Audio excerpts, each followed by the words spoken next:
5 seconds. Start.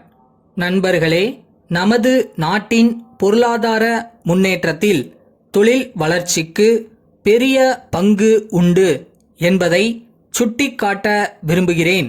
தொழில் வளர்ச்சியில் India குறிப்பிடத்தக்க முன்னேற்றம் கண்டுள்ளது என்பதை உலக வங்கி தன்னுடைய அறிக்கையில் குறிப்பிட்டுள்ளதை இந்த சமயத்தில் தெரிவித்துக் கொள்ளுகிறேன்.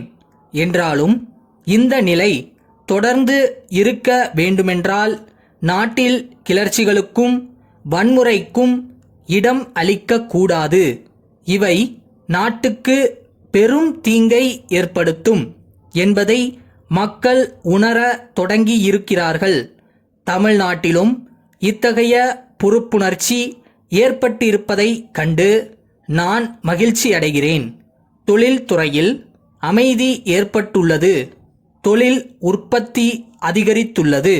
இதனால் ஏற்றுமதி அதிகரித்துள்ளதை நாம் காண்கிறோம். நாட்டுக்கு மிகவும் தேவைப்படும் இரும்பு, சிமெண்ட் மற்றும் துணி ஆகியவற்றின் உற்பத்தி அதிக அளவுக்கு உயர்ந்துள்ளது என்பதை மகிழ்ச்சியுடன் தெரிவித்துக் கொள்ளுகிறேன். நமது நாடு விடுதலை பெற்று பல ஆண்டுகள் ஆகிவிட்டன. விடுதலை பெற்றதினால் ஏற்படும் பலன்கள் சிலருக்காக மட்டுமல்லாமல் நாட்டு மக்கள் அனைவருக்கும் கிடைக்க வேண்டும். இந்த அடிப்படையில் நமது சட்டங்களில் சில மாற்றங்கள் செய்ய முடிவு செய்யப்பட்டிருக்கிறது. ஆனால் இந்த மாற்றங்களுக்கு சிலரிடமிருந்து எதிர்ப்பு ஏற்பட்டுள்ளதையும் நாங்கள் அறிவோம். அரசியல் அமைப்பில் மாற்றங்கள் வேண்டும் என்றும் தேர்தல் முறையில் மாற்றங்கள் வேண்டுமென்றும் முன்பு கூறியவர்கள் இப்போது அவற்றுக்கு எதிர்ப்பு தெரிவிப்பது வேடிக்கையாக இருக்கிறது. கல்விக் கொள்கையிலும் மாற்றம் செய்ய உத்தேசிக்கப்பட்டுள்ளது.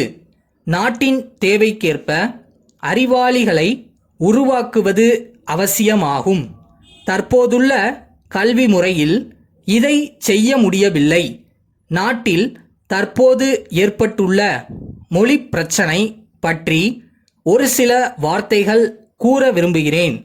யார் மீதும் எந்த மொழியும் கட்டாயமாக திணிக்கப்பட மாட்டாது என்பதை வலியுறுத்தி கூறிக்கொள்ள விரும்புகிறேன். அத்துடன் நாட்டின் எல்லா மொழிகளையும் ஊக்குவிப்பதற்கும் வளரச் செய்வதற்கும் மத்திய அரசு எல்லா நடவடிக்கைகளையும் தொடர்ந்து மேற்கொள்ளும் என்ற உறுதிமொழியையும் அளிக்க விரும்புகிறேன். நாட்டில் தற்போது வறுமையும் வேலையில்லா திண்டாட்டமும் பெரிய அளவில் இருப்பதை நாம் ஒப்புக்கொள்ள வேண்டும். பொருளாதார வளர்ச்சி விரைவில் ஏற்பட்டால்தான் இத்தகைய பிரச்சனைகளை தீர்க்க முடியும் என்பதை நாம் அறிவோம். ஆனால் ஒரே நாளில் வறுமையை ஒழித்துவிட முடியாது என்பதையும் நாம் அறிவோம். உணவு பற்றாக்குறையினாலும் உற்பத்தி பற்றாக்குறையினாலும் வேலை வாய்ப்பு குறைவினாலும் தான் நாட்டில் வறுமை ஏற்படுகிறது என்பதை சுட்டிக்காட்ட விரும்புகிறேன். ஆகவே வறுமையை ஒழிக்க வேண்டுமானால் பொருள்களின் உற்பத்தியை பெருக்க வேண்டும். உணவு பற்றாக்குறையை போக்க வேண்டும். இதற்கு நாட்டு மக்கள் எல்லோருடைய ஒத்துழைப்பும் தேவை. கிளர்ச்சிகள் மற்றும் வன்முறைகள் ஆகியவற்றால் நாட்டு மக்களுக்கு எந்தவிதமான நன்மையும் ஏற்படாது என்பதை கூறி உரையை முடித்து கொள்ளுகிறேன். சென்னை பாலன் கூட்டமைப்பினர் அனைத்து வாடிக்கையாளர்களுக்கும் எழுதும் கடிதம். அன்புடையீர், நாங்கள் வரும் ஜூன் மாதம் 19ஆம் நாளிலிருந்து மதுரை கண்ணன் நிறுவனத்தையும் ஏற்று நடத்த இருக்கின்றோம் என்பதை மகிழ்ச்சியுடன் தெரிவித்துக் கொள்ளுகிறோம். இந்த நிறுவனம் தோல் மற்றும் தோல் சம்பந்தமான பொருள்களை தயாரிப்பதில் வல்லுநர்கள் என்பதை தாங்கள் அறிவீர்கள். நாங்கள் இந்த நிறுவனத்தை ஏற்று நடத்தும்போது அவர்களின் பொருள்களுடைய தரத்தை எந்த அளவுக்கும் குறைக்காமல் பார்த்து கொள்வோம். மேலும் புதிய முறைகளையும் புதிய வகைகளையும் கையாள உள்ளோம் என்பதையும் தெரிவித்துக் கொள்ளுகிறோம். அத்துடன் பொருள்களின் விலையையும் ஓரளவுக்கு குறைக்கவும் உத்தேசித்துள்ளோம். தற்சமயம் மதுரை நிறுவனத்தில் பணிபுரியும் எல்லா அலுவலர்களும் தொடர்ந்து புதிய நிறுவனத்தில் பணிபுரிவார்கள். சென்னையை பொறுத்தவரையில் மாற்றம் இல்லை.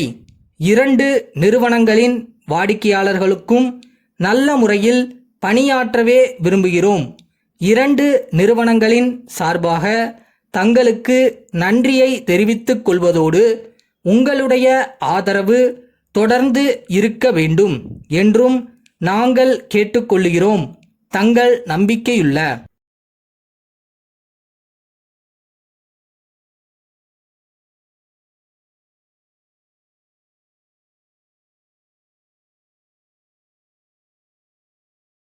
இங்கே திறமை இருக்கிறவன் தோத்ததா கூட சரித்திரம் இருக்கான். ஆனால் கஷ்டப்பட்டு உழைக்கிறவன் தோத்ததா சரித்திரமே இல்லையா? எப்படி வசதி?